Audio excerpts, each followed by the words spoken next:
ನ್ಯಾಯಾಧೀಶೆಯಾಗಿ ಆಯ್ಕೆಯಾದ ಪದ್ಮಾವತಿ ಮಾದಿಗ ಅವರಿಗೆ Muslim education ಸೊಸೈಟಿಯಿಂದ ಸನ್ಮಾನ.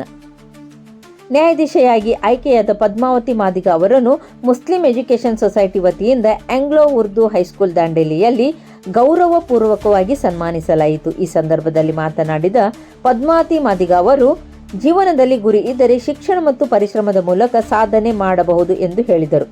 ವಿದ್ಯಾರ್ಥಿಗಳು ತಮ್ಮ ವಿದ್ಯಾರ್ಥಿ ಜೀವನದಲ್ಲಿಯೇ ಉನ್ನತ ಮಟ್ಟದ ಗುರಿ ಹೊಂದಿ ನಿರಂತರ ಪರಿಶ್ರಮ ಪಟ್ಟು ಸಾಧನೆ ಮಾಡಬೇಕು. ವಿದ್ಯಾರ್ಥಿ ಜೀವನದಲ್ಲಿಯೇ ಭವಿಷ್ಯ ಅಡಗಿದ್ದು ಸತತ ಪ್ರಯತ್ನ ಮತ್ತು ಪರಿಶ್ರಮದಿಂದ ತಮ್ಮ ಕನಸುಗಳನ್ನು ನನಸಾಗಿಸಬಹುದು ಎಂದು ತಿಳಿಸಿದರು. ಓದುವ ಛಲ ಮತ್ತು ಗುರಿ ಇದ್ದರೆ ಯಾವುದೇ ಬಡತನವು ಸಾಧನೆಗೆ ಅಡ್ಡಿಯಾಗುವುದಿಲ್ಲ. ತಮ್ಮ ಸಾಧನೆಯನ್ನು ಗುರುತಿಸಿ ಸನ್ಮಾನ ಮಾಡಿದ ಮುಸ್ಲಿಂ ಎಜುಕೇಷನ್ ಸೊಸೈಟಿಗೆ ಅವರು ಕೃತಜ್ಞತೆ ಸಲ್ಲಿಸಿದರು. ಕಾರ್ಯಕ್ರಮದ ಮುಖ್ಯ ಅತಿಥಿಗಳಾಗಿ ಭಾಗವಹಿಸಿದ್ದ ಬ್ಲಾಕ್ ಕಾಂಗ್ರೆಸ್ ಅಧ್ಯಕ್ಷ ಮೋಹನ್ ಹಲ್ವಾಯಿ ಮಾತನಾಡಿ, ಬಡತನ ಶಾಪವಲ್ಲ, ಬಡತನವನ್ನು ಎದುರಿಸಿ ಪರಿಶ್ರಮ ಪಟ್ಟು ಸಾಧನೆ ಮಾಡುವವರೇ ನಿಜವಾದ ಸಾಧಕರು ಎಂದರು. ಪದ್ಮಾವತಿ ಮಾದಿಗ ಅವರು ಪರಿಶ್ರಮ ಮತ್ತು ಛಲದಿಂದ ನ್ಯಾಯಾಧೀಶೆಯಾಗಿ ಆಯ್ಕೆಯಾಗಿರುವುದು ಎಲ್ಲರಿಗೂ ಹೆಮ್ಮೆ ಮತ್ತು ಸಂತೋಷದ ವಿಷಯವಾಗಿದೆ. ಅವರ ಸಾಧನೆ ವಿದ್ಯಾರ್ಥಿಗಳಿಗೆ ಸ್ಫೂರ್ತಿಯಾಗಲಿ ಎಂದು ಹೇಳಿದರು.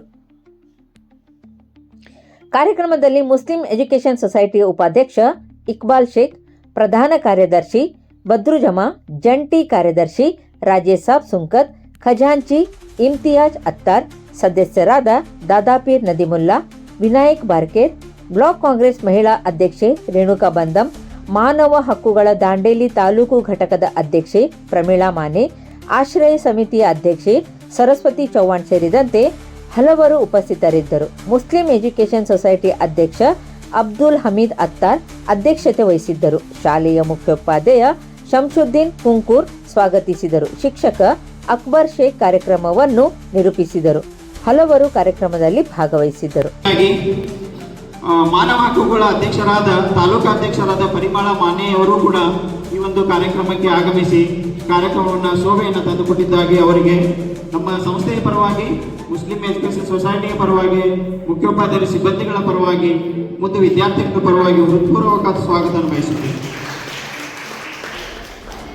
ಅದೇ ರೀತಿಯಾಗಿ ಮಹಿಳಾ ಬ್ಲಾಕ್ ಘಟಕದ ಅಧ್ಯಕ್ಷರಾದ ರೇಣುಕಾ ಬಂದಂ ಮೇಡಮ್ ಅವರು ಕೂಡ ಈ ಕಾರ್ಯಕ್ರಮಕ್ಕೆ ಆಗಮಿಸಿ ಕಾರ್ಯಕ್ರಮವನ್ನು ಚಂದಗಾಣಿಸಿದ್ದಾರೆ. ಅವರಿಗೂ ಕೂಡ ನಮ್ಮ ಶಾಲೆಯ ಪರವಾಗಿ, ಮುಖ್ಯೋಪಾಧ್ಯಾಯರ ಸಿಬ್ಬಂದಿಗಳ ಪರವಾಗಿ ಮತ್ತು ವಿದ್ಯಾರ್ಥಿಗಳ ಪರವಾಗಿ ಹೃತ್ಪೂರ್ವಕವಾದ ಸ್ವಾಗತವನ್ನು ಬಯಸುತ್ತೇನೆ.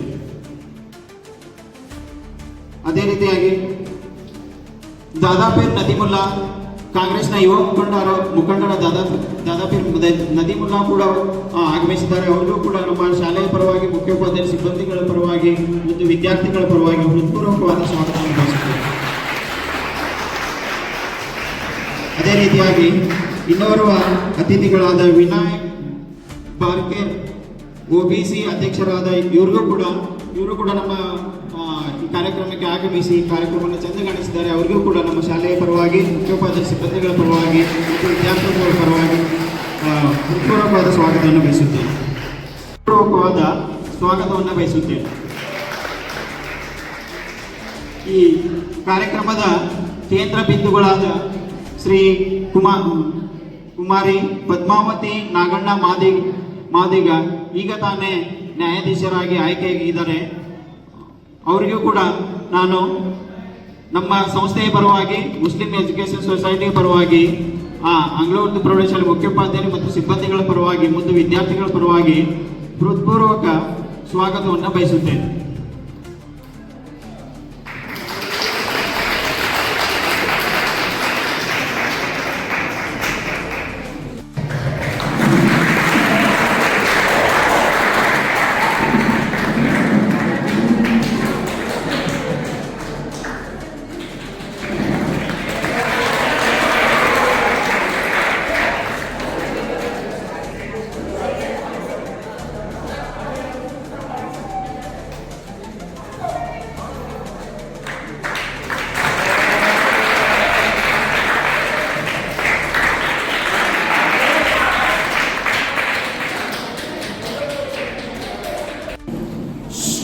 ಮುಸ್ಲಿಂ ಎಜುಕೇಷನ್ ಸೊಸೈಟಿ ಅಧ್ಯಕ್ಷರೇ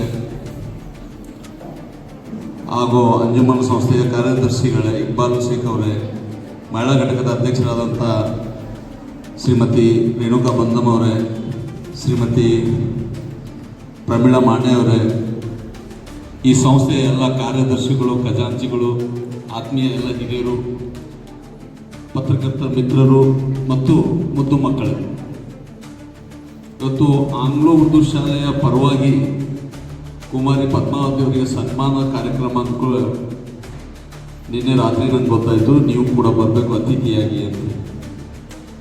ಭಾಳ ಹೆಮ್ಮೆ ಅನ್ನಿಸ್ತದೆ. ದಾಂಡೇಲಿ ನಗರದ ಇತಿಹಾಸ 80 ವರ್ಷದ ಇತಿಹಾಸದಲ್ಲಿ ಮೊದಲನೆಯ ಮಹಿಳೆ ನ್ಯಾಯಾಧೀಶೆಯಾಗಿ ಇವತ್ತು ಹೊರಹೊಮ್ಮಿ ಇವತ್ತು ದಾಂಡೇಲಿ ನಗರದ ಹೆಸರನ್ನು ಈ ರಾಜ್ಯ ಮಟ್ಟದಲ್ಲಿ, ರಾಷ್ಟ್ರ ಮಟ್ಟದಲ್ಲಿ ಮಾಡಿದ್ದಕ್ಕಾಗಿ ಇಡೀ ದಾಂಡೇಲಿ ಜನತೆ ಪರವಾಗಿ ಅವರನ್ನು ನಾನು ಅಭಿನಂದಿಸ್ತೇನೆ. ಸಾಧನೆ ಎಲ್ಲ ವಿಧಗಳಲ್ಲಿ ಮಾಡಿರ್ತಾರೆ.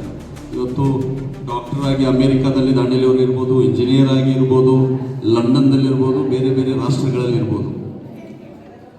ಆದರೆ ಒಂದು ಬಡತನದಲ್ಲಿ ಹುಟ್ಟಿ ತನ್ನ ಜೀವನೋಪಾಯದ ಪರಿಸ್ಥಿತಿನೂ ಇಲ್ಲದಂತಹ ಕುಟುಂಬದಲ್ಲಿ ಜನಿಸಿ, ಮಧ್ಯದಲ್ಲಿ ತಂದೆಯವರು ತೀರ್ಕೊಂಡ ಮೇಲೂ ಕೂಡ ತನ್ನ ಸಹೋದರರು ಅವರನ್ನು ವಿದ್ಯಾಭ್ಯಾಸಕ್ಕೆ ಕೈ ಬಲಪಡಿಸಿ ಒಂದು ಬಡ ಮತ್ತು ದಲಿತ ಕುಟುಂಬದಲ್ಲಿ ಹುಟ್ಟಿದ ಒಂದು ಮಹಿಳೆ ಇವತ್ತು ಈ ಸಾಧನೆ ಮಾಡಿದ ಸಣ್ಣ ಮಾತಲ್ಲ, ಇದು ಬಹಳ ದೊಡ್ಡ ಮಾತು. ಹೆಮ್ಮೆ ಕೊಡುವಂಥ ಹಣವಂತರು ಇದ್ದಾರೆ, ಮಕ್ಕಳಿಗೆ ವಿದ್ಯಾಭ್ಯಾಸ ಮಾಡಿಸ್ಬೇಕು ಇದ್ದಾರೆ. ಇವತ್ತಿನ ಕಾಲದಲ್ಲಿ ಶಾಲೆ ಮಠ ಅಮ್ಮ ಬಿಡ್ಲಿಕ್ಕೆ ಹೋಗ್ತಾಳೆ, ಮಗ ಶಾಲೆ ಹೋಗ್ತಾನೋ ಇಲ್ಲೋ, ಮಗಳು ಶಾಲೆ ಹೋಗ್ತಾಳೋ ಇಲ್ಲೋ, ಹೊರಗಡೆ ಮತ್ತೆ ಕೂತು ಮನೆಗೆ ಕರ್ಕೊಂಡು ಹೋಗ್ತಾರೆ. ಇಂಥದ್ರಲ್ಲಿ ವಿದ್ಯಾಭ್ಯಾಸ ಮಾಡಿ ನಾವು ಆ ಮಟ್ಟಕ್ಕೆ ಬೆಳಿಬೇಕು ಮತ್ತು ಆ ಮಟ್ಟಕ್ಕೆ ಮುಟ್ಟಬೇಕು ಅನ್ನುವಂಥ ಛಲ ಇರ್ತದಲ್ಲ, ಅದು ಎಲ್ಲರಲ್ಲಿ ಇರೋದಿಲ್ಲ. ಆ ಛಲ ಸಾಧನೆ ಮಾಡಿ ತೋರಿಸಿದಂಥ ಪದ್ಮಾವತಿ ಅವರು. ಇವತ್ತು ಅವ್ರಿಗೆ ನೇರವಾಗಿ ಪದ್ಮಾವತಿ ಅವರು, ಕುಮಾರಿ ಅವರು ನಮ್ಮ ಸಹೋದರಿ ಅಂತ ಹೇಳ್ತಾ ಇದ್ದೀವಿ. ನಾಳೆ ಟ್ರೈನಿಂಗ್ ಮುಗಿದ್ಮೇಲೆ ಅವರ ಸಾಮಾಜಿಕ ಜೀವನ ನಮ್ಮ ಜೊತೆಗಿಲ್ಲ. ನಾವು ಮೇಡಮ್ ನಮಸ್ಕಾರ ಅಂತ ಹೊರಗಡೆ ನಿಂತು ಅವ್ರು ಕೇಳ್ಕೊಂಡ್ರೆ ನಾವು ಕೋರ್ಟಲ್ಲಿ ಕಾಲಿಡ್ಬೇಕಾಗ್ತದೆ. ಅಂಥ ಒಂದು ಹುದ್ದೆ ಇದೆ. ಇವತ್ತು ನಾವು ಸಚಿವರಿಗೆ ನೋಡ್ಬೋದು ಅಥವಾ ದೊಡ್ಡ ದೊಡ್ಡ ಅಧಿಕಾರಿಗಳನ್ನು ನೋಡ್ಬೋದು. ಅವರ ಕಾರ್ಯಾಲಯದಲ್ಲಿ ಹೋದಾಗ ಅವರ ಪರವಾನಗಿಯಿಂದ ನಾವು ಕಿತ್ತುವುದು ಸಾಧ್ಯ ಇಲ್ಲ. ಅಂಥ ಹುದ್ದೆ ಸಾಧನೆ ಮಾಡಿದ್ದಾರೆ. ಅದಕ್ಕಾಗಿ ಮತ್ತೊಮ್ಮೆ ಮಗದೊಮ್ಮೆ ಅವರನ್ನು ಅಭಿನಂದನೆ ಸಲ್ಲಿಸ್ತೇನೆ. ಇವತ್ತು ಮಹಿಳೆಯರು ಎಲ್ಲ ಮಟ್ಟದಲ್ಲಿ ಬೆಳೆದಿದ್ದಾರೆ. ಟೀಚರ್ಸ್ ಇದ್ದಾರೆ, ಡಾಕ್ಟರ್ಸ್ ಇದ್ದಾರೆ, ಇವತ್ತು ಪೈಲಟ್ ಆಗಿದ್ದಾರೆ, ಟ್ರೈನ್ ಡ್ರೈವಿಂಗ್ ಕೂಡ ಮಾಡ್ತಾ ಇದ್ದಾರೆ, ಟ್ರೈನ್ ಪೈಲಟ್ ಕೂಡ ಆಗಿದ್ದಾರೆ. ಆದರೆ ಕಲಿಬೇಕು ಅನ್ನುವಂಥ ಛಲ ಎಲ್ಲರಲ್ಲಿ ಇರ್ತದೆ. ಕಲಿಸುವಂಥವ್ರು ಕೂಡ ತಂದೆ ತಾಯಿರ ಹತ್ರ ಹಣ ಇರ್ತದೆ. ಕಲಿಸ್ಲಿಕ್ಕೆ ಆಗದೆ ಇರುವಂಥ ಕುಟುಂಬದಲ್ಲಿ ನಾವು ಕಲಿಬೇಕು ಅನ್ನುವಂಥ ಛಲವಂತರು ಹುಟ್ಟೋದು ಭಾಳ ಕಷ್ಟ. ಇವುಗಳನ್ನು ನೋಡಿ ತಾವು ಈ ಮಕ್ಕಳಲ್ಲಿ ನಾನು ವಿನಂತಿ ಮಾಡ್ಕೊಳ್ತೀನಿ, ಜೀವನದಲ್ಲಿ ವಿದ್ಯಾಭ್ಯಾಸ ಇದ್ರೆ ಮಾತ್ರ ಮನುಷ್ಯನ ಬದುಕಿಗೆ ಒಂದು ಸಾಧನೆ ಕಾಣ್ತದೆ. ನಮ್ಮ ದೇಶಪಾಂಡೆ ಸಾಹೇಬರು ಪದೇ ಪದೇ ಎಲ್ಲ ವೇದಿಕೆಯಲ್ಲಿ ಹೇಳ್ತಾರೆ, ಜಿಸ್ಕೆ ಘರ್ ಮೇ ಸರಸ್ವತಿ ಹೋತಿ ಹೈ ಉಸ್ಕೆ ಘರ್ ಲಕ್ಷ್ಮಿ ಅಪ್ನೆ ಆಪ್ ಆತಿ ಹೈ. ನಾವು ಯಾವ ಉನ್ನತ ಮಟ್ಟದ ವಿದ್ಯಾಭ್ಯಾಸ ಮಾಡ್ತೀವಿ, ಆ ಮಟ್ಟದ ನಮ್ಮನ್ನು ಹುದ್ದೆ ನೌಕರಿಗಳು ಸಿಗ್ತವೆ, ಆ ಮಟ್ಟದ ಹಣ ಗಳಿಕೆ ಆಗ್ತದೆ. ನಮ್ಮ ಏಳಿಗೆಯನ್ನು ನೋಡಿ ಜನರು ಗೌರವಿಸ್ತಾರೆ. ಅದಕ್ಕಾಗಿ ವಿದ್ಯಾಭ್ಯಾಸ ಮನುಷ್ಯನ ಜೀವನದಲ್ಲಿ ಬಹಳ ಮುಖ್ಯವಾದದ್ದು. ಕಲಿಬೇಕಂತ ಹೇಳಿ ನಿಮ್ಮಲ್ಲೇ ಬಂದು ಇಟ್ಕೊಂಡು ಮಾತಾಡ್ಲಿಕ್ಕೆ ನನಗೆ ಅವಕಾಶ ಸಿಕ್ಕಿದೆ, ತುಂಬ ಖುಷಿ ಇದೆ. ಆಂಗ್ಲೋ ಉರ್ದು ಪ್ರೌಢಶಾಲೆಯಿಂದ ನನಗೆ ಆಹ್ವಾನ ಬಂತು. ಸ್ಕೂಲ್ ಮಕ್ಕಳಿದ್ದಾರೆ,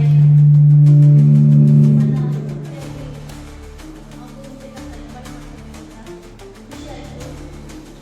ಥ್ಯಾಂಕ್ ಯು ಸೋ ಮಚ್ ಎಲ್ರಿಗೂ. ನಾನು ಇನ್ವೈಟ್ ಮಾಡಿದ್ದೀನಿ. Thank you.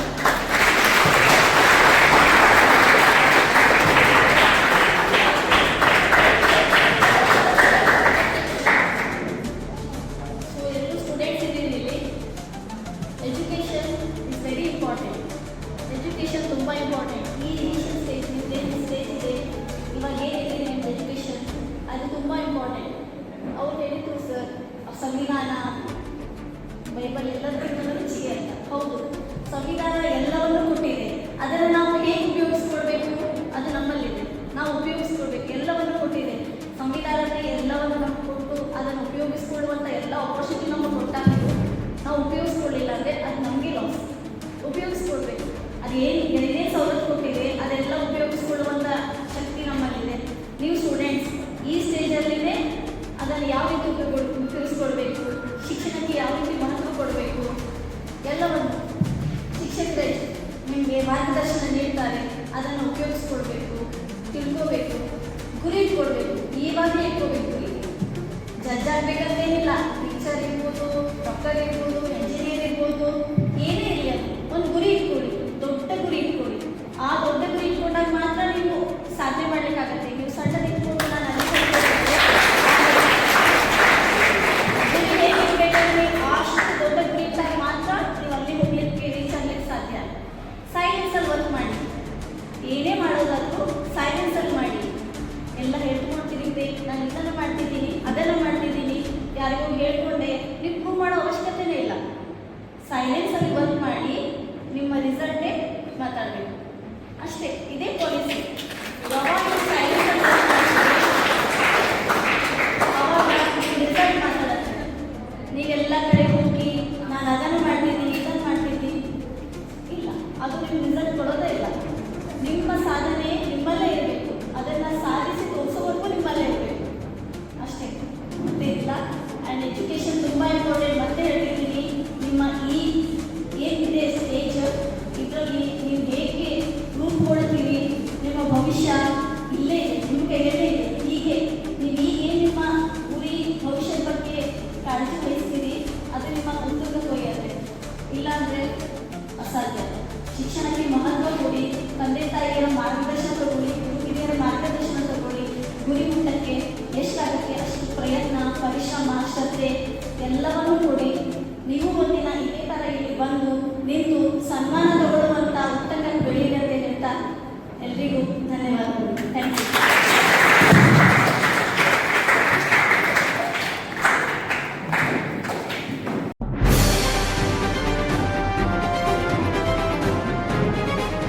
ಇದು ಖಾಲಿ ಡಿಜಿಟಲ್ ವಾಹಿನಿ, ಸತ್ಯ ಮತ್ತು ಸ್ಪಷ್ಟ ಸುದ್ದಿ.